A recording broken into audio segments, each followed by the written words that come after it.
Hello friends and welcome back to our channel educational यार। तो दोस्तों, आज हम दोबारा से माइक्रो इकोनॉमिक्स स्टार्ट करेंगे, पढ़ना स्टार्ट करेंगे। और ये जो चैप्टर है कंज्यूमर थ्योरी का, आज हम इसे फाइनली खत्म करेंगे। लास्ट के जो टॉपिक मैंने कराए थे वो थे law of demand, deriving the demand curve, ये सब मैंने लास्ट में उस टॉपिक कराए थे, बजट सेट, बजट लाइन। अब मैं आपको डिमांड कर्व से रिलेटेड और चीजें बताऊंगा और एट लास्ट हम इलास्टिसिटी ऑफ डिमांड पर इस चैप्टर को खत्म करेंगे। तो इसी के साथ शुरू करते हैं आज की क्लास, लेकर गहरी सांस।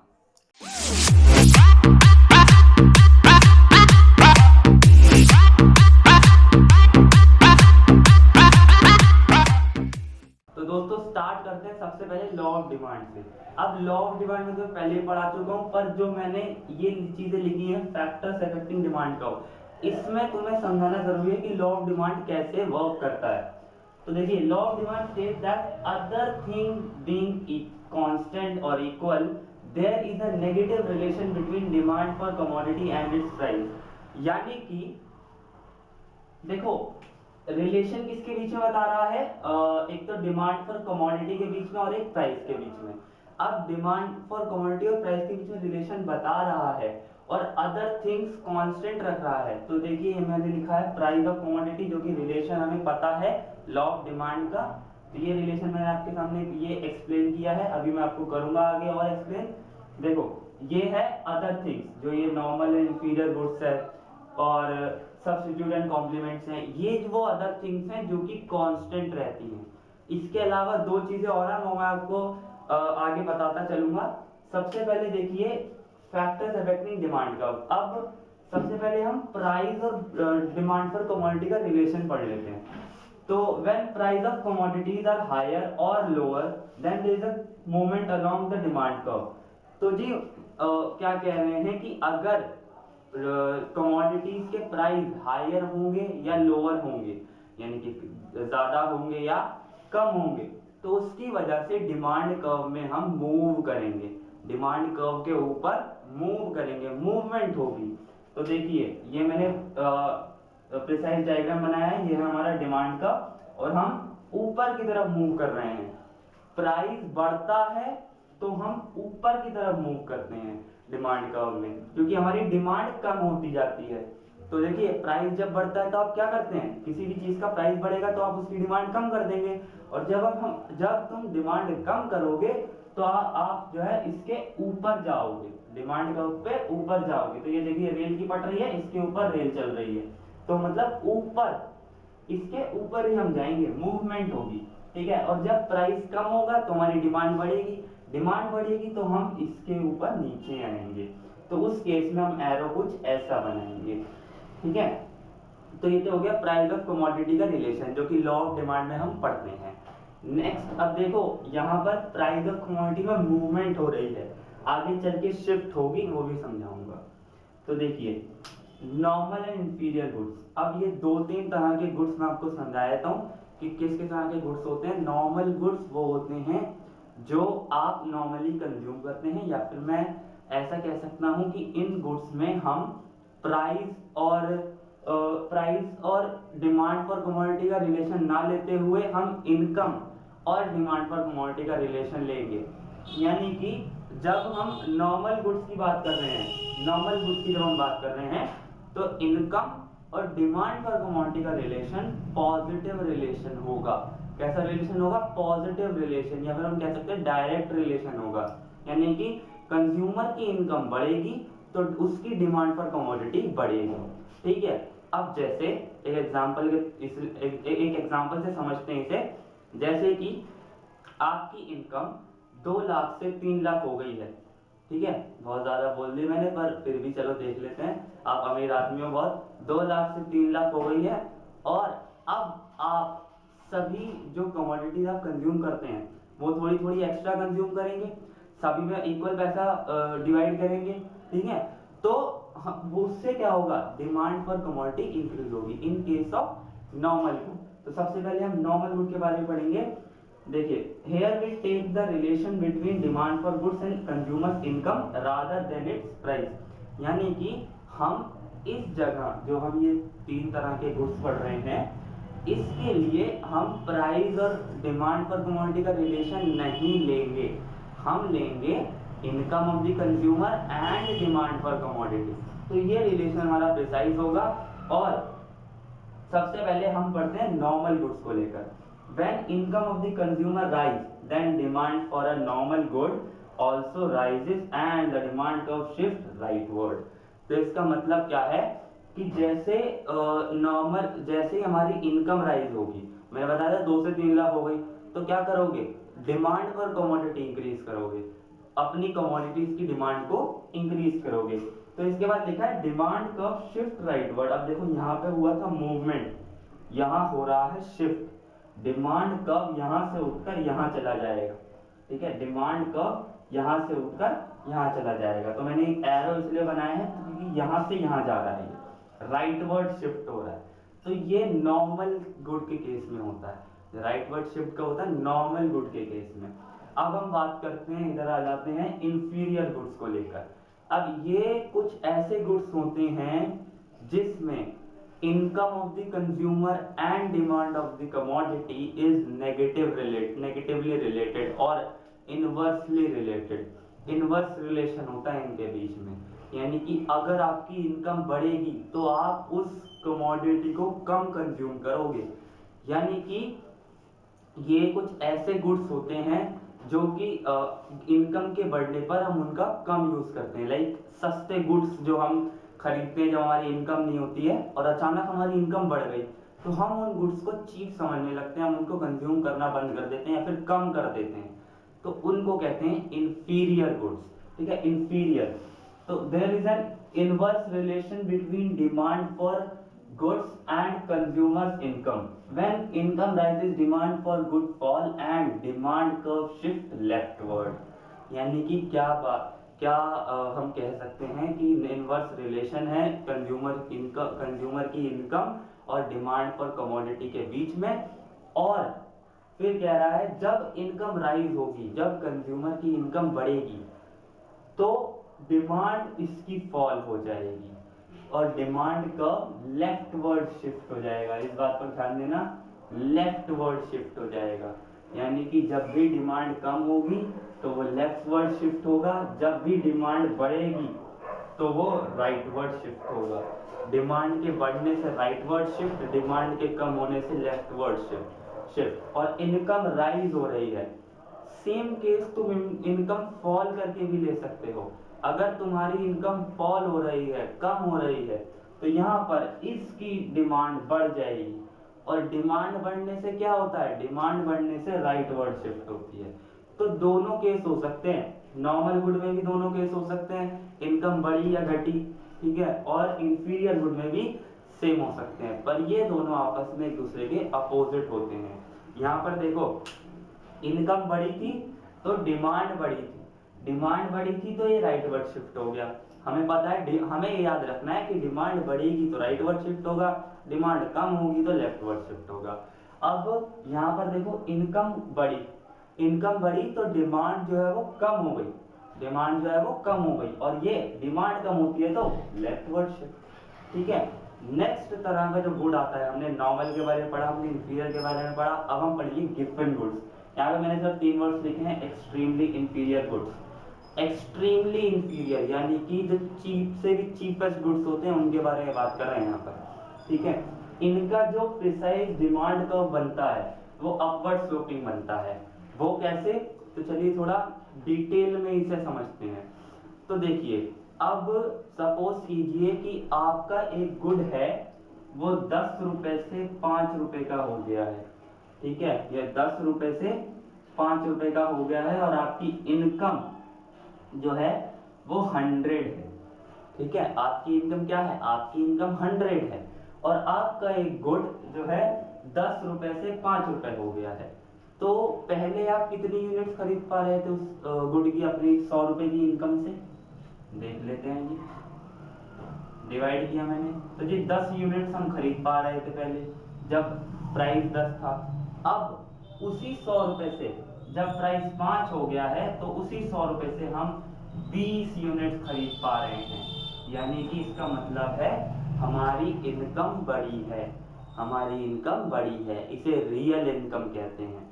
रियल इनकम कहते हैं, रियल इनकम यानी कि हमें दिखती नहीं है इनकम बढ़ी है, पर रियली में जब प्राइस कम हो रहा है तो रियल इनकम बढ़ती है। तो यहाँ पर दो इफेक्ट काम करते हैं। पहला है इनकम इफेक्ट, जो कि मैंने आपको यहाँ बताया, रियल इनकम बढ़ना, और दूसरा है सब्स्टिट्यूशन इफेक्ट, यानी कि आप क्या करेंगे, प्राइस के कम होने पर आप डिमांड बढ़ाएंगे, तो उसको हम कहेंगे सब्स्टिट्यूशन इफेक्ट। दो इनकम काम करते हैं, दो इफेक्ट काम करते हैं। इनकम इफेक्ट जो मैंने आपको यहाँ दिखाया कि बिना आपकी इनकम बढ़े आपकी रियल इनकम बढ़ गई है। आप पहले 10 यूनिट्स कंज्यूम कर रहे थे, अब 20 यूनिट्स कंज्यूम कर रहे हैं सेम इनकम पर, बट आपकी जो सब्स्टिट्यूशन इफेक्ट है उसका मतलब है कि जब आपका प्राइस गिरा तो आपकी डिमांड फॉर कमोडिटी बढ़ गई है। तो एक्सट्रीमली इंफीरियर गुड्स में क्या होता है, इनकम इफेक्ट सब्स्टिट्यूशन इफेक्ट से ज्यादा हो जाता है, यानी कि जब आपका प्राइस बढ़ता है तो आप उसकी कमोडिटी की डिमांड भी बढ़ा देते हो, ठीक है, सॉरी, हाँ, तो डायरेक्ट रिलेशन है, हाँ ठीक है। तो देखिए, जब आपका प्राइस बढ़ता है, जब आपकी कमोडिटी का प्राइस बढ़ता है या कम होता है, तो आप उसी हिसाब से प्राइस बढ़ाते हो या कम करते हो, पॉजिटिव रिलेशन हो जाता है। तो यहाँ पर हमारा लॉ ऑफ डिमांड फेल कर जाता है, ठीक है, लॉ ऑफ डिमांड फेल हो जाता है इस केस में, गिवन गुड्स के केस में, क्योंकि हमारा इनकम इफेक्ट यहाँ पर सब्स्टिट्यूशन इफेक्ट से बड़ा हो जाता है। अब देखो, इनकम इफेक्ट जो बड़ा हो गया, ठीक है, इनकम इफेक्ट सब्स्टिट्यूशन इफेक्ट से बड़ा हो गया, यानी कि आप क्या करोगे, आप जो है कम प्राइजेस कम होने के बावजूद भी उसकी जो डिमांड है उसे कम कर दोगे, यानी कि पॉजिटिव रिलेशन बना दोगे। अगर प्राइस बढ़ जाएगा तो आप उसकी डिमांड को भी बढ़ा दोगे। तो इसीलिए यहाँ पर ये अपवर्ड स्लोपिंग होता है। हम सारे के सारे अपने डिमांड कर्व जो है वो डाउनवर्ड स्लोपिंग बनाते हैं, पर ये जो हमारा गिवन गुड्स में केस बनता है ये अपवर्ड स्लोपिंग बनता है। तो चलिए देखते हैं अगले factor, substitute and complement goods. तो सब्स्टिट्यूट गुड्स होते हैं जो एक दूसरे की जगह यूज किए जाते हैं, जैसे कि मैंने एग्जांपल दिया tea and coffee. These goods are consumed in place of each other, एक दूसरे की जगह यूज किए जाते हैं। तो जब when price of one good rises, demand for its substitute goods also rise. अब देखिए एग्जांपल से समझते हैं, टी का प्राइस इंक्रीज हुआ, ठीक है, चाय का प्राइस इंक्रीज हुआ, तो वो आपके लिए महंगी हो गई। अब आप क्या कर देंगे, उसको सब्स्टिट्यूट कर देंगे। क्या करेंगे, उसको सब्स्टिट्यूट कर देंगे कॉफी के साथ, कॉफी पीने लग जाएंगे, ठीक है, तो उसकी डिमांड क्या होगी, बढ़ जाएगी। तो मैंने यहाँ सेम चीज लिखी है, when price of T, one good की जगह हम लिख देते हैं T, when price of T rises the demand for its substitute good, यानी कि जो कॉफी है, आल्सो राइज। ठीक है, यहाँ पर एक इसका वो देख लेते हैं। तो देखिए, प्राइस ऑफ टी राइजेस, तो हम तो उसमें मूवमेंट करेंगे, जैसा मैंने यहाँ बताया, हम उसमें मूवमेंट करेंगे, पर जो सब्स्टिट्यूट गुड है, कॉफी है, जो कॉफी, उसकी जो डिमांड है वो इंक्रीज हो जाएगी, और इंक्रीज का मतलब है राइटवर्ड शिफ्ट हो जाएगी। ठीक है, नेक्स्ट आता है कॉम्प्लीमेंट्री गुड्स। अब ये गुड्स ऐसे गुड्स होते हैं जो एक फिक्स प्रोपोर्शन में साथ में यूज किए जाते हैं, ठीक है, these goods are consume together in a fix proportion. For example right shoe and left shoe. अब आप अपने राइट वाले जूते को लेफ्ट वाले जूते के साथ ही तो कंज्यूम करते हैं, और एक फिक्स प्रोपोर्शन में कंज्यूम करते हैं, चाहे आपके पास एक जोड़ी हो, दो जोड़ी हो, तीन जोड़ी हो, साथ में कंज्यूम होंगे, अलग अलग नहीं हो सकते। ठीक है, तो इसका मतलब है कि कॉम्प्लीमेंट गुड्स साथ में ही कंज्यूम होंगे। और जब वन गुड का प्राइस, यहां पे मैं लेफ्ट शू लिख देता हूं, ऊपर ये लेफ्ट शू है, ठीक है, उसका अगर प्राइस राइज हुआ तो डिमांड फॉर इट्स कॉम्प्लीमेंट, या फिर राइट, ये तो थोड़ा अजीब सा एग्जांपल हो गया, इसके लिए मैं ब्रेड एंड बटर लिख देता हूं, ये है ब्रेड, ठीक है। अब एक गुड है ब्रेड, ठीक है, उसका प्राइस इंक्रीज हुआ, तो ब्रेड के साथ बटर खाओगे आप, ठीक है, आप ऐसे लोगों जो ब्रेड के साथ बटर ही खाना पसंद करते हैं, तो वो उनके लिए कॉम्प्लीमेंट गुड हो गए, एक साथ यूज करने वाले। तो अगर प्राइस ऑफ ब्रेड राइज हुआ, प्राइस इसका बढ़ा, ठीक है, तो दूसरे वाले की डिमांड जो है वो कम हो जाएगी, क्योंकि आप साथ में ही कंज्यूम करोगे। इसका प्राइस बढ़ेगा तो इसको तो लोगे नहीं, क्योंकि ये महंगा हो गया है, और जो कॉम्प्लीमेंट है उसका बटर, उसको भी नहीं लोगे, क्योंकि ये भी साथ में कंज्यूम होगा और ये नहीं आप कंज्यूम करना चाहोगे। तो चलिए दोस्तों बढ़ते हैं आगे और देखते हैं मार्केट डिमांड किसे कहते हैं। Market demand derived bye summing up the various individual demand curve.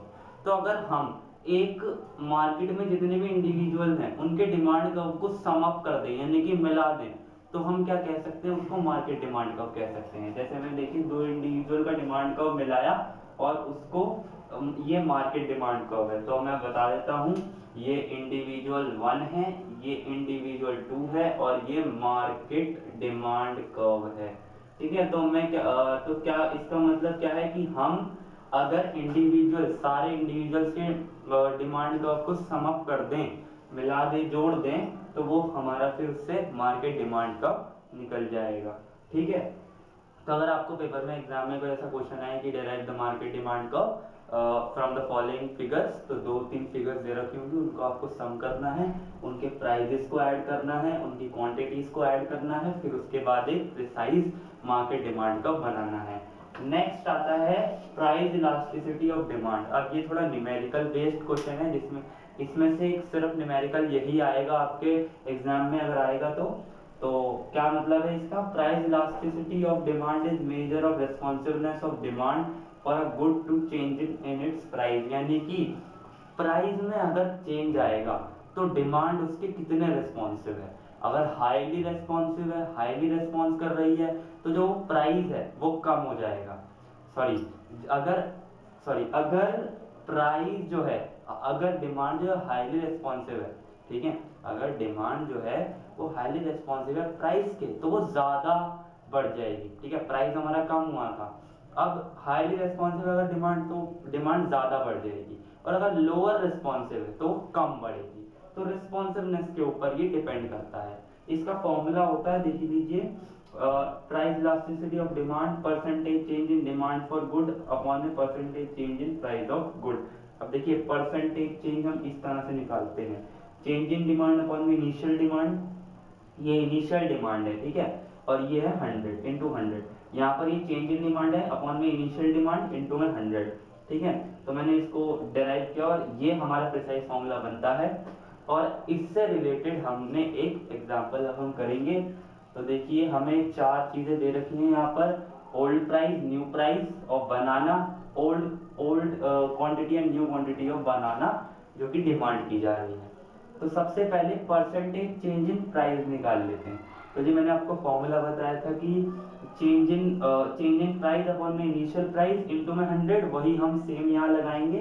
Change in price, तो देखिए चेंज इन प्राइस तो बाद वाला न्यू वाले प्राइस में से ओल्ड वाला माइनस करेंगे तभी तो चेंज आएगा। चेंज कैसे हुआ, 5 से 7 हो गया, अब 7 में से 5 ये माइनस करेंगे तभी तो चेंज इन प्राइस आएगा, तो हमारा 2 आ गया और हमने इसको जब सॉल्व किया तो ये हमारा 40% आया। ठीक है, नेक्स्ट आता है percentage change in quantity demanded, जो कि हम यहाँ से निकालेंगे। अब देखिए ये भी सेम फॉर्मूला है, change in quantity demanded upon में इनिशियल डिमांड इनटू में 100। ठीक है, तो इससे क्या होगा, देखिए change in quantity demand Q2 minus Q1, जो कि मैंने यहाँ पे शो कर रखा है, Q2 ये है, Q1 ये है। तो जी Q12 माइनस 15 ये हमने इसे सॉल्व किया तो आया -20%। तो इससे हमें पता लगता है कि जब प्राइस बढ़ा बाय 40%, डिमांड कितनी है, कितनी कम हो गई, 20% से, तो इसलिए नेगेटिव साइन है। तो देखिए परसेंटेज चेंज इन डिमांड का upon percentage change in price, जो कि हमने यहाँ फॉर्मूला पढ़ा था वो ही हमने यहाँ पे अप्लाई किया।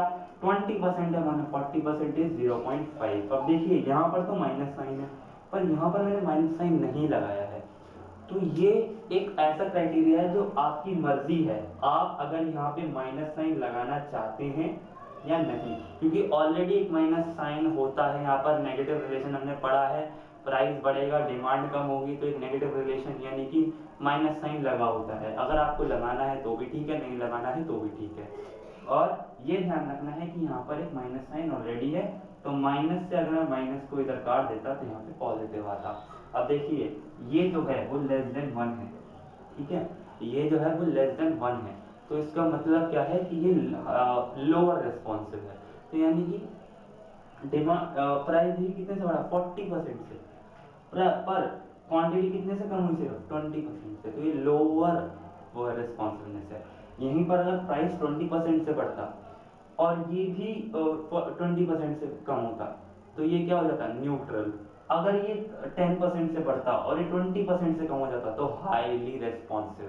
तो इस तरह से हम देखते हैं कि इलास्टिसिटी ऑफ डिमांड को किस तरह मेजर किया जाता है और किस तरह उसका लोअर रेस्पॉन्सिव हायर रेस्पॉन्सिव देखा जाता है, या फिर लोअर रेस्पॉन्सिवनेस और हायर रेस्पॉन्सिवनेस टुवर्ड्स प्राइस देखा जाता है। तो चलिए दोस्तों, इसी के साथ आज की हमारी वीडियो खत्म होती है और इसी के साथ ये चैप्टर हमारा आज फिनिश होता है जो कि कंज्यूमर थ्योरी के ऊपर था।